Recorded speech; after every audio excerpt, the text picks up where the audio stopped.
CEO of Braniff International and former CEO of Southwest Airlines. Clearly, a leader with vision. Howard Putnam. Somebody said, "You guys really had vision at Southwest Airlines."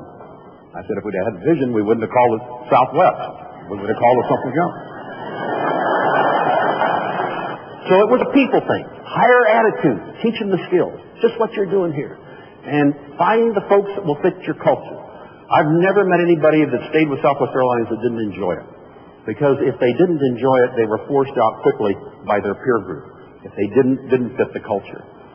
They had 200,000 resumes on file that they had not asked for of people that wanted to work for Southwest Airlines. They could see very clearly what Southwest Airlines is, and they could see, hey, I'm a fit for that. That would be a place that I would like to work. To me, that's how you begin to build a brand.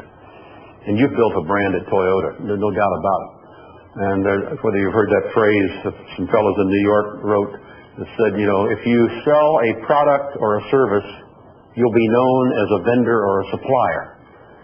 If you sell a vision or an experience, and that's what you all do, now you're beginning to develop a brand. He has a line of 20 people wanting to buy beer from him.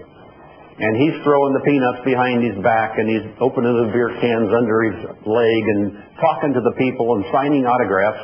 So I went down just to watch him, and that was last year. I did it again this year. He has his own business cards. They're plasticized, and it says 2003 on this one, Mark the Beer Guy. And then you turn it over on the back, and it says height 6'8", pours right, throws peanuts right-handed, weight 268. And career highlights, worked the World Series, the Stanley Cup Finals, and he's got all the big games in his work. I mean, here's a guy selling beer that has developed a brand. So what's the value proposition for Southwest Airlines? That's the little mission statement that we wrote in 1978, 25 years ago. And Herb and I and the 8 or 9 vice presidents went off for a day, and I said, you know, we're not leaving this room until we can write up on the wall in 100 words or less what we're going to be when we grow up. And we figured it out. The key was we weren't an airline. The key for you is you're not a bank. You're an unbanked, as somebody said. We aren't an airline. We're in mass transportation. Totally different mentality. And if you're in mass transportation, people are going to perceive you're a cattle car. And if they're going to perceive you're a cattle car, where is the perfume to change that value proposition so people understand? And I'm sure if I ask you what you like least about Southwest Airlines, you would probably say, no seat assignment. I don't like that either. But that is the key to success of Southwest Airlines. And in the early days, when they only had 4 airplanes, they almost ran out of cash.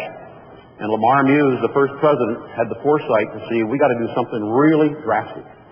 And he went to the group and said, here's what I want to do. I want to sell 1 airplane to get enough cash to operate, to continue to operate. But I want to fly the same number of flights with 3 airplanes as we've been flying with 4. Now, I got another meeting to go to. You all figure out how to do it. And Lamar told me later on, he said, I didn't have a clue how to do it. I just knew we had to do it.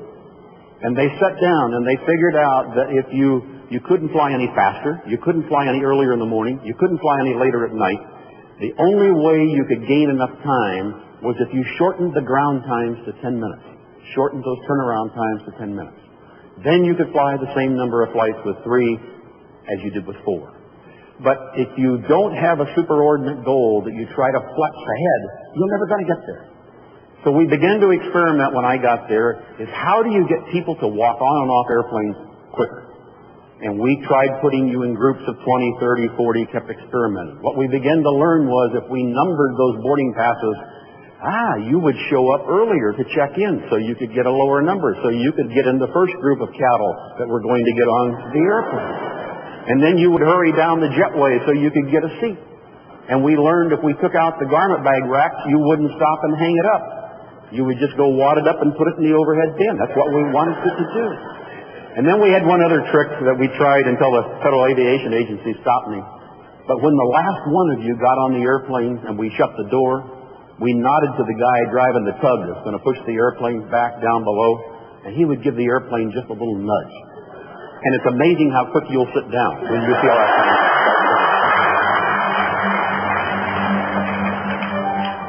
Howard's success as a business leader and entrepreneur gives him a level of credibility that made his message much more meaningful to our own business leaders.